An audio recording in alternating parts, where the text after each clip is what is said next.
What if I told you that you could get all your work done in 4 hours instead of 8 and still get paid the same? You'd probably think I'm full of it. The thing is, most people don't actually work 8 hours a day. They work 3 to 4 hours and spend the rest pretending to look busy. Meetings that could have been emails, endless Slack conversations, scrolling, staring at the screen, stretching tasks to fill the time. Because if you finish early, they'll just give you more work. Sound familiar? Today, I'm breaking down why the 4-hour workday is not only possible, it's the future. And I'm showing you exactly how to get there. The 4-hour workday is simple. You work intensely and efficiently for 4 hours, accomplish what actually needs to get done, and then you're done. No fluff, no filler, no pretending to work. You focus on output, not hours, and you still get paid the same or more, because you're being compensated for results, not time spent sitting in a chair. This isn't some fantasy. People are already doing this. Freelancers who charge per project, not per hour. Remote workers who finish their tasks early and don't tell their boss. Entrepreneurs who've automated or delegated most of their work. Employees at companies that have shifted to results-based performance metrics. The 4-hour workday is possible. You just have to be strategic about how you get there. Your brain isn't designed to focus for 8 hours straight.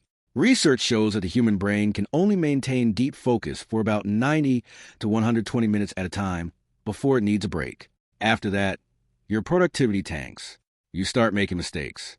Your creativity drops. You're just going through the motions. So working 8 hours straight isn't making you more productive. It's making you less productive. Here's what actually works. Deep work in concentrated bursts. 90 to 120 minutes of focused, distraction-free work. A 15 to 30-minute break. Another 90 to 120 minutes of focused work. And done. That's 3 to 4 hours of actual high-quality work. And it's more productive than 8 hours of half-assed multitasking. This is backed by science. It's not a hack. It's how your brain actually functions. So here's how you actually make this happen, step by step.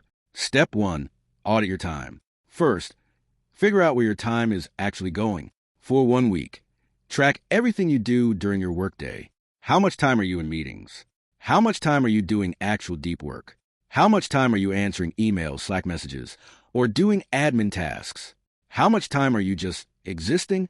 Most people are shocked when they realize how little of their day is spent on actual productive work. Once you know where your time is going, you can start cutting the waste. Step 2, eliminate or delegate the noise. Now that you know what's wasting your time, get rid of it. Meetings. Decline meetings that don't require your input. Suggest async communication, email, Slack, Loom videos. Instead, set a hard limit. No more than 2 hours of meetings per day. Emails. Batch process emails 2 times per day, morning and afternoon. Turn off notifications. Use templates for common responses. Busy work. Automate repetitive tasks, Zapier, scripts, templates. Delegate tasks that don't require your specific expertise. Say no to tasks that don't align with your core responsibilities. The goal is to cut out everything that isn't essential. Step 3, focus on high-impact work. Not all tasks are created equal. Use the 80-20 rule.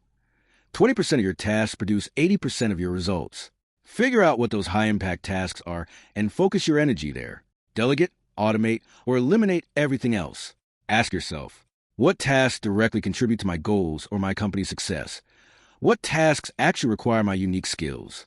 What would happen if I didn't do this task at all? If the answer to that last question is nothing, stop doing it. Step 4, time block your day. Here's what a 4-hour workday might look like. 9 to 10:30 a.m. Deep work block number 1. Focus on your most important task.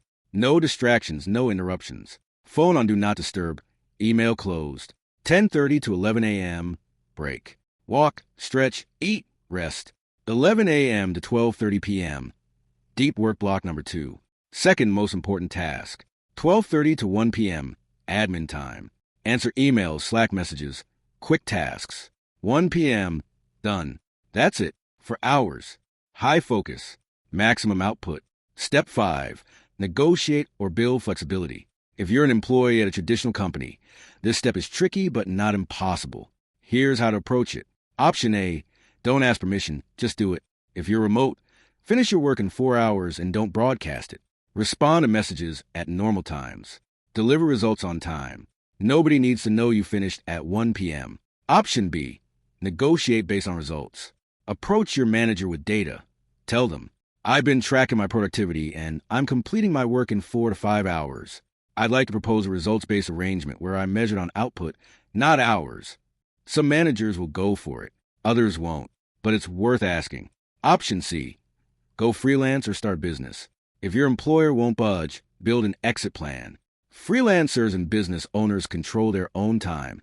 If you can deliver results in 4 hours and charge based on value, not hours, you can design your own schedule. Step 6. Protect your time ruthlessly. Once you carved out a 4-hour workday, guard it like your life depends on it. People will try to fill your time. Meetings will creep in. Urgent tasks will pop up. Learn to say no. You can say, I'm in capacity right now. I can do that next week. Can this be handled async? Your time is yours. Don't let anyone steal it back. Now, let's discuss what happens when you shift to a 4-hour workday. Benefit number 1, you get your life back. Imagine finishing work at 1 p.m. every day. You have the entire afternoon to spend time with your family, work on a side project, exercise, read, pursue hobbies, rest. Your life is no longer consumed by work. Benefit number 2, you're actually more productive. When you know you only have 4 hours, you don't waste time. You focus. You prioritize, you execute, and you get more done in 4 focused hours than most people do in 8 distracted ones. Benefit number 3, your mental and physical health improve. Less stress, more sleep, more time to move your body, more time to decompress. You're not constantly burnt out. You're not running on fumes. You're actually living. Benefit number 4, you set an example. When you prove that a 4-hour workday is possible, you show others it can be done. You become living proof that the 8-hour grind is a choice, not a requirement. Let's address the objections. My job requires 8 hours. Does it? Or does it require 8 hours because that's what's expected, not because the work actually takes that long? Audit your time. You'll probably find you can do it in less. My boss would never allow it. Maybe, but you won't know unless you try.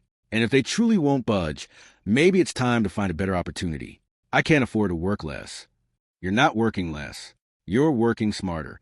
And if you're freelance or running a business, you charge based on value, not hours. This only works for remote jobs.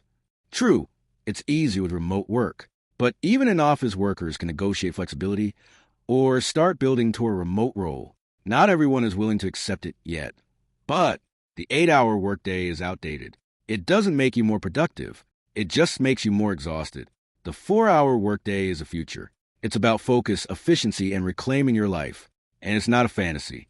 It's entirely possible if you're willing to. Cut the waste. Focus on high-impact work. Protect your time. Negotiate or build the flexibility you need. You don't have to spend your entire life working. You can work 4 hours, get paid well, and actually live. That's the goal. That's what freedom looks like. If you're ready to stop wasting 8 hours a day and start living, hit subscribe. Because we're building a different kind of life here. See you in the next one.